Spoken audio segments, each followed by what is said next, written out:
결론부터 말씀드리면 2030 남자들이 자신감이 없어진 게 연애율이 떨어진 가장 큰 이유입니다.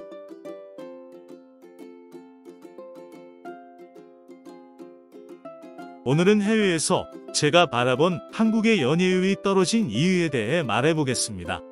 저는 20대, 30대 남자들이 연애에 관심 없다고 생각하지 않습니다.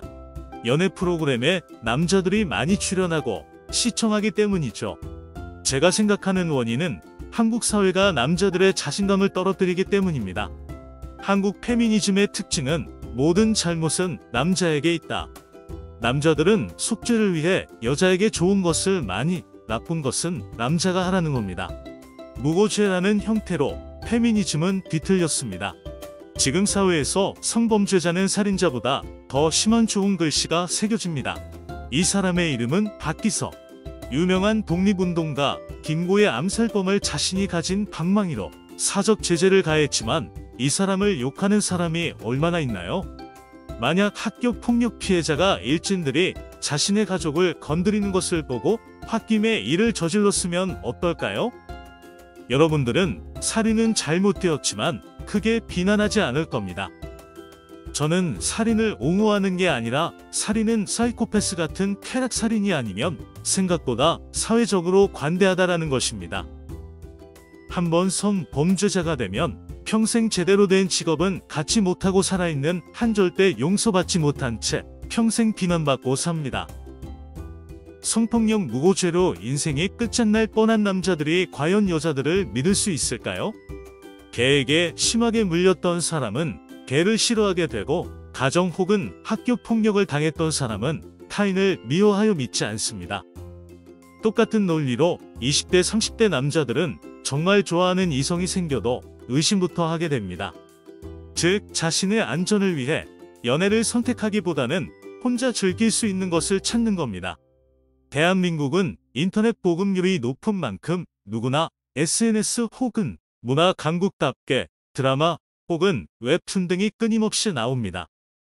여기서 배우는 건 허세와 부정적인 사회 인식뿐입니다. 예를 들어 드라마에서 상위 23%의 월급을 쥐꼬리라고 부르거나 혹은 헬조선이라는 살고 있는 나라의 비하 용어는 자연스럽게 쓰이고 있습니다. 이 때문에 알게 모르게 남자나 여자나 낙인 효과처럼 점점 한국에 사는 것을 부정적으로 생각하고 모든 것을 포기하게 됩니다.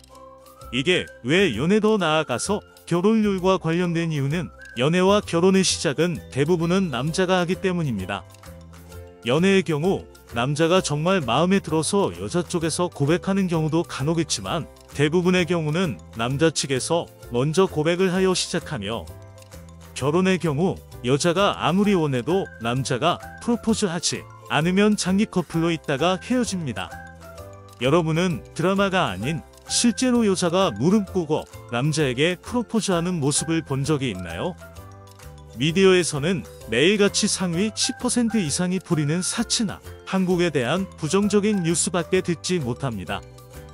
이 때문에 20대 30대 남자들은 심리적으로 위축되어서 이성에게 먼저 다가가지 못하니 연애와 결혼율이 떨어지는 건 당연한 겁니다.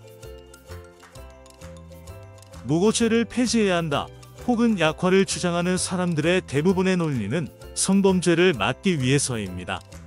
즉 무고죄가 있으면 피해자가 성범죄를 당한 것을 신고하지 못한다고 남자가 당당하고 깨끗하게 행동하면 무고죄를 당할 일이 없다고 주장합니다. 그건 여자들이 절대 거짓말을 하지 않는다는 조건 하에 성립될 수 있는 겁니다. 성범죄를 계획하는 범죄자를 제외하고 일반 남자들에게 무고죄란 처음 보는 여자가 나에게 해코지를 하지 못하게 하는 보험입니다. 같은 논리로 여자들이 거짓말하지 않고 진심으로 도움을 요청하면 그거 무시하는 남자는 거의 없습니다. 페미니즘이든 포퓰리즘이든 간에 연애 및 결혼율 올리고 싶으면 남자들을 억누르지 말고 자신감 좀 갖게 하세요. 20대 30대 남자들도 다른 사람과 자신을 비교하지 말고 진심으로 좋아하는 사람이 생기면 먼저 다가가시기 바랍니다. 자극적인 것, 부정적인 것에는 원래 사람들의 관심이 많이 끌립니다. 이런 것에 영향을 받으면 망가지는 건 여러분들의 미래입니다. 한국의 연애율 기사를 보고 저의 느낀점을 영상으로 만들어 봤습니다.